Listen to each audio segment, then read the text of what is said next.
coming out on fire. I called everyone out. All these punks been talking about me for years. They know what the truth is. They know they don't want to get in the cage with the funky one. And you know, this Joker, Joe Boone, I don't know how to say his damn name. He's a model. He needs to stick to that and stop trying to be a fighter. You know, he said, well, no one's scared of myself. Listen, there's not a tough guy on planet Earth that is not afraid of being emasculated by being held down against his will, being able to do nothing he wants to do for 25 minutes in front of millions of people on live television. That's about the worst thing that can happen to you, Ariel. Okay, wow, you are coming out.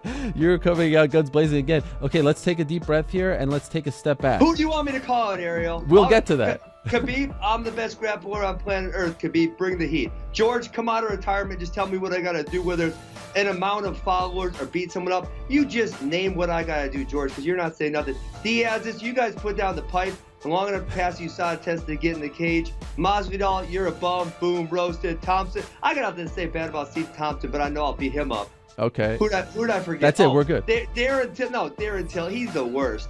This guy, you know why I was following him, Eric? I was following him because I don't like other people with undefeated records. Yeah. I got an undefeated record. I've been undefeated for 9 years.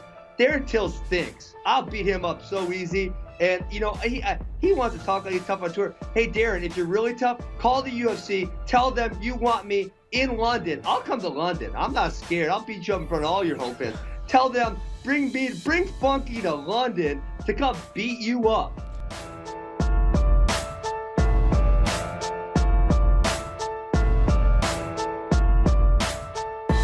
The trade, one FC called me at some point last month. Chatri called me and said, "Hey, would you be open to being traded for Demetrius Johnson?" I said, "Well, wait, can we do that? Like, is that allowed? Can we do that?" And he said, "Well, I think so."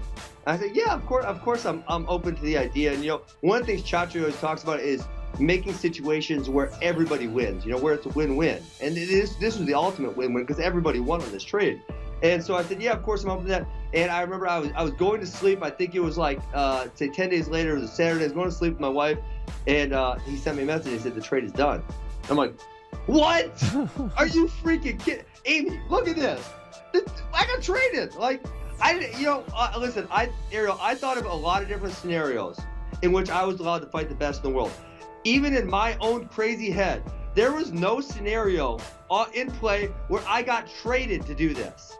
And then on top of it, I got traded. The UFC sees the value in me because they traded me for literally the greatest fighter who's ever stepped on planet Earth, Demetrius Johnson. That guy defended his belt 11 times. He is phenomenal. So they see the value in what I'm going to do for their organization to trade the best fighter on planet Earth away for me, right? And so when I got that, I was like, and then I remember I was so tired that night and I was so ready to go to bed. It was, you know, I'm old. I got 3 kids. It was like probably 11 o'clock on a Saturday. I'm going to bed. And then I was all freaking jacked up. And then I wanted to go to bed early and I stayed up till like 1 o'clock in the morning just thinking about all these bums I was going to beat up. How difficult, based on what you were told, was it to actually get this done?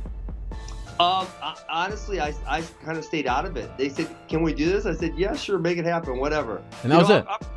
I'm pretty easy in that respect. I don't got any preconditions. It's whatever. Let's do this.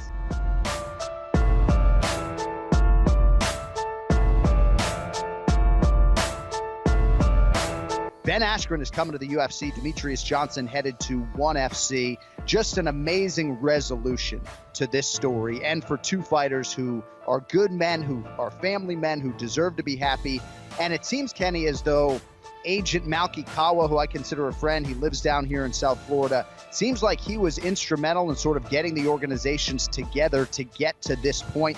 Both guys are going to sign new deals with their promoters, so you can call it a trade, call it sort of releases on both sides, however you want to put it. Askren is a UFC fighter. DJ's headed out, and I'm excited. That's right, and it seems like all the fighters are happy, and that's the most important thing. You know, Malky kind of has this love-hate relationship in the mixed martial arts community, but the guy really is amazing at what he does. Getting the deals done and making his fighters happy is what he does best. We have one of the best welterweights in the world. Ben Askren is a tremendous wrestler, a former Olympian, a guy who can make even very good fighters look silly and look amateurish. I'm looking forward to seeing how he does against some of the best welterweights in the world. And if we want to jump right into it, why not give him a super fight against the greatest welterweight of all time, George St. Pierre? I think that one super fight that George St. Pierre might be interested in, I think that and Khabib, to see who truly is the best wrestler, and if his skills would hold up against a guy like Ben Askren. And for Demetrious Johnson, it is very sad to see him go. Obviously, one of the greatest fighters that I've ever seen compete. The guy was a true martial artist, but at the end of the day, he really beat every single person in his division, wiped out the whole division. That fight against Henry Cejudo, that second match, while it was close, really could have gone either way. An amazing career for him. I wish him the best, but at the same time, it is sad to see him go. But we do have a great fighter in Ben Askren. Kenny knows I've sort of been a long-time unabashed supporter of this guy. If you read my chats at ESPN.com, 2008, 2009, 2010, 2011. Yeah, I appreciate that, Ken. Yeah. But he was the guy who we talked about the most, right? And where he was going to go. And obviously he was very active back in those days, not so much in the middle of his career. Then he did fight a lot late 2017. But Kenny, do you remember when you and I were calling fights, we would have these meetings with the matchmakers, Joe Silva and Sean Shelby. And to grind Joe a little bit, you may recall, I showed up to one of those matchmaker meetings wearing a funky Ben Askren t-shirt. Yes. And Joe was not too happy at the time, and I think he failed to see the amusement in that t-shirt. But I was sort of trying to promote his candidacy, his UFC candidacy back then, because I just think he brings a lot to the table in his ability to build fights. And then I think his strength and his style to win fights and be a real problem to a lot of strikers and otherwise in this division. I just think he brings a whole lot to the table. And to your point, whether it's George St. Pierre or somebody in that top 10 at 170 pounds, I don't think it's going to be an immediate championship opportunity. But this is in my mind, a huge injection into this already loaded UFC welterweight division. Without a doubt. And I agree with you. I think this guy's skills on the mic are as impressive as his skills in the cage. And, he knows how to build up a fight. He knows how to call out fighters. He's already doing that with all the big names at welterweight already. So I think he's giving himself a bunch of options in that welterweight division.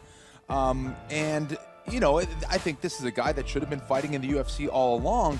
However, from him being outside of the UFC and fighting in ONE FC and fighting outside of the organization, I think he has built up a tremendous amount of experience now. So now when he does go against the best in the welterweight division, he'll be that much more prepared to beat those guys.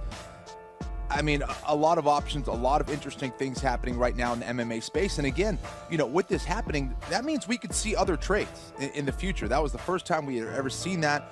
Perhaps we see that again in the near future. Yeah, it seemed as though the circumstances just aligned perfectly here. Just so weird to see Demetrious Johnson thanking Ben Askren for his role in all of this. And that does bring us to Demetrious Johnson. I think you touched on the legacy a little bit. You talked about Ben Askren's ability and willingness to sell a fight.